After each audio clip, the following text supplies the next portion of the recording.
तो आपको बता दूं रियलिटी क्या है। रियलिटी ये है, पाकिस्तान का प्राइम मिनिस्टर वही स्टेटमेंट बनाएगा जो आर्मी चीफ बोलेगा। अगर आर्मी चीफ बोलेगा ये नहीं बोलो तो वो नहीं बोलेगा, क्योंकि पाकिस्तान की आर्मी पाकिस्तान को रन करती है, प्राइम मिनिस्टर नहीं करता। दूसरी बात यह है कि अब वो एडमिट कर रहे हैं कि पाकिस्तान हमारे बेसिस पे, नूरगांव बेस पे, सरगोदा पे और बाकी बेसिस पे हमला किया है और हमारे कई बड़ा माल का नुकसान हुआ है, कंस्ट्रक्शन का नुकसान हुआ है, रनवेज का नुकसान हुआ है, किराना हिल्स में अटैक हुआ सरगोदा, वहां नुकसान हुआ। मानने लग गए हैं। क्यों मानने लग गए? क्योंकि उन्होंने जो गिड़गिड़ाए जो थे अमेरिका के पास कि संधि कराओ, संधि कराने के लिए दबाव यही था कि हम पे एयर अटैक हो रहा है। और उसके ऊपर से अब ये भी मान गए हैं कि हमारे जो चाइनीज जेट थे उसके ऊपर भारत ने एंगेज किया, उसके खिलाफ कार्रवाई करी अपनी होममेड एंड मॉडर्न टेक्नोलॉजी से।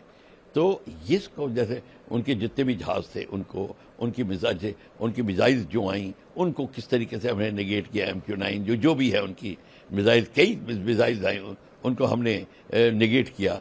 जहाज़ों को क्या कहते हैं, उनके जहाज इतने एफिशिएंट नहीं प्रूव हुए J-17, J-20, J-10 वगैरह जितने की वो कहते हैं। तो चाइना को ये बहुत फिक्र हो गई है और इसीलिए ये भी अनुमान लगाया जा रहा है कि इसके पीछे चाइना का भी दबाव था कि पीस नेगोशिएशन की या उसकी सीज फायर के लिए बात की जाए, क्योंकि वो नहीं चाहते थे कि उनके इक्विपमेंट की इतनी बदनामी हो। देखिए इसमें क्या होता है, जब आपका इक्विपमेंट अच्छी तरह परफॉर्म नहीं कर रहा, वर्ल्ड मार्केट में आपका ट्रेड गिर जाता है और उसमें प्रॉब्लम आती है। आपकी जो कंपनी है वो घबरा जाती है। बोइंग और एयरबस के बीच में यही प्रॉब्लम है। कहीं बोइंग की जो प्रॉब्लम रिपोर्ट होती है तो बोइंग कंपनी हिल जाती है और उस खबर को दबाने की कोशिश करती है। हर एक कंपनी अपने अपने प्रोडक्ट को करती है और चाइनीज प्रोडक्ट का नाम अगर बदनाम हो तो चाइनीज को भी फिक्र आएगी, सब कंट्रीज को फिक्र आती है, अमेरिका को फिक्र आएगी। तो ये भी एक रीजन था। चाइनी का प्रेशर भी था और बाकी गुहार उन्होंने लगाई थी अमेरिका को, उन्होंने जो गिड़गिड़ाए थे वो भी था।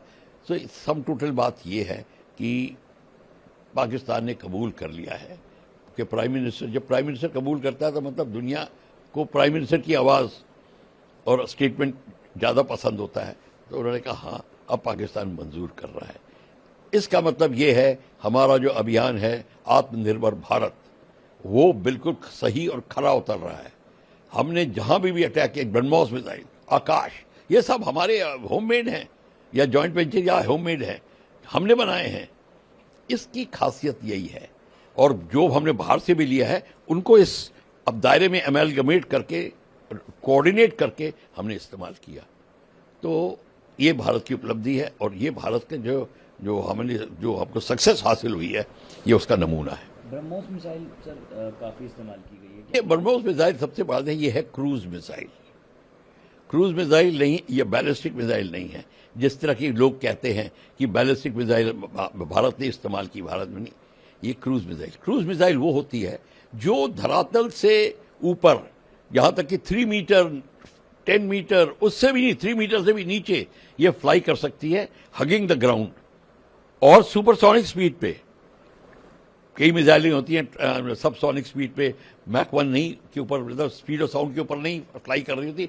ये मैक 3 पे फ्लाई करती है, 3 time the speed of sound, और अभी तो 300 किलोमीटर तक जा सकती है। हमने MTCR में missile technology control regime sign किया हुआ है और उसके तहत अब और R&D हो रही है और हम इसको बता के हम अपने रेंज का इंक्रीज करने का भी ब्रह्मोस का हो रहा है। ब्रह्मोस का 450-500 किलोमीटर के बाद और भी इंक्रीज रेंज की बात होगी। और ब्रह्मोस को ये काफ़ी हैवी मिसाइल है और हैवी वॉरहेड है, तो जब लगता है तो धमाका बहुत ज़बरदस्त होता है। इसका मोमेंटम भी इतना सारा है और इसको कोई इंटरसेप्ट नहीं कर सकते आप उसको पकड़ ही नहीं सकते। और इंटरसेप्ट करने के लिए इंटरसेप्टर की स्पीड कुछ होनी चाहिए।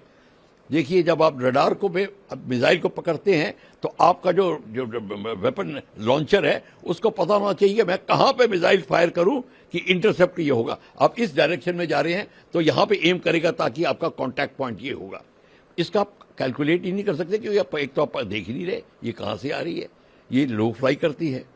ये बात जो है ये बहुत प्रॉब्लम है। और इसकी रेंज इतनी है कि आपका एयरक्राफ्ट जो है को टारगेट पे जाके नहीं फायर करना, आप 200-250 किलोमीटर दूर फायर करिए, उसको लिए आप अपने बॉर्डर में रह के फायर कर सकते हैं और मिसाइल जाके अपना काम करेगी।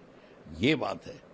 हमने ये थोड़ी कहा कि हमने सरगोदा के ऊपर एयरक्राफ्ट लेके गए, नहीं, हम पाकिस्तान के ऊपर एयरक्राफ्ट नहीं लेके गए। तो हाँ, पीओके वगैरह में हो सकता है, वहां नहीं लेके गए, वहां पे हमारी मिसाइलों ने काम किया। और ये खासियत है क्रूज मिसाइल का। ये सी स्किमिंग भी होती है, ये एयर लॉन्च भी है, सबमरीन सी लॉन्च भी है, ग्राउंड लॉन्च भी है, और सबमरीन लॉन्च भी बन रही है।